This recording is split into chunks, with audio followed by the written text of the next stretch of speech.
And when our darkest days come, it is our first responders who are there. But when responding to tragedy is your job, when does it begin to impact your own mental health? In a recent study, more than 6,000 New York State first responders participated in a study to identify that impact.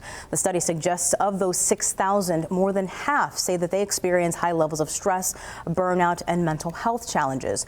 And as we dive deeper into the data here, 56% of the first responders say that their job has caused anxiety symptoms. 53% say depressive symptoms, and 38% say PTSD symptoms. And a sobering statistic, among the New York State population, 4% have thoughts of suicide. Now, among our first responders, that jumps to 16%. This report sparks a renewed push among the state leaders to expand access to support for our frontline workers. Tonight, our Jordan Johnson turns over the mic to the frontline workers who experience this impact firsthand and highlights Western New York's resources designed to help our heroes in need.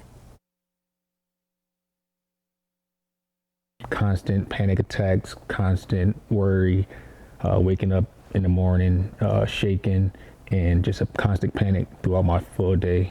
7 News spoke with Buffalo police officer Romaire Perrette last month. He had to take 3 months off the force after being diagnosed with general anxiety. Because, we see so much on a daily and we kind of like compartmentalize it. Sooner or later it comes out and we don't even realize how much damage it's doing to us until it actually comes out. And Romaire isn't alone. According to the New York State Mental Health Needs Assessment for first responders, our first responders are struggling. 94% of 6,000 first responders say they are stressed. And more than half say that they have uncontrollable worry, feelings of hopelessness and sadness, and estrangement from their friends and family. Stephen Dubovsky, professor of psychiatry at University at Buffalo, tells me since these first responders come into contact with trauma every day, they need someone they can trust to talk to. I think there probably needs to be more expert help available,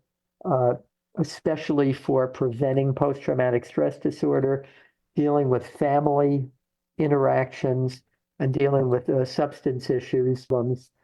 But they're going to only tell somebody who they trust. Which is exactly why Jim Banish created NYLEAP after his brother, who was a New York State trooper, died by suicide in 2008. Jim vowed no one would have to feel alone in law enforcement again. People that have suicidal ideation or have an issue are not willing to come forward. So what we've done is we've provided them with NYLEAP, who's an independent resource. And everything that we do is confidential. If first responders experience a traumatic incident, they can attend a post-critical incident seminar for free, where they can talk to other officers and first responders about the incident. Jim hopes to have a future where officers and firefighters can stand up and say, I need help. They don't have to be ashamed that they had an emotional reaction to something that was pretty horrific. Those old school mentality days need to go out by the wayside. So in a perfect world, give me a health and wellness unit in every police station and every firehouse and every jail and prison in this state, and we'll be good to go. Jordan Johnson, 7 News. Jordan, thank you. Now, there are always resources available if you're struggling with your mental health. Both the Erie and Niagara County Crisis Services hotlines are open 24/7. There's also the National Suicide Prevention Hotline at 988. We will have these numbers for you on WKBW.com.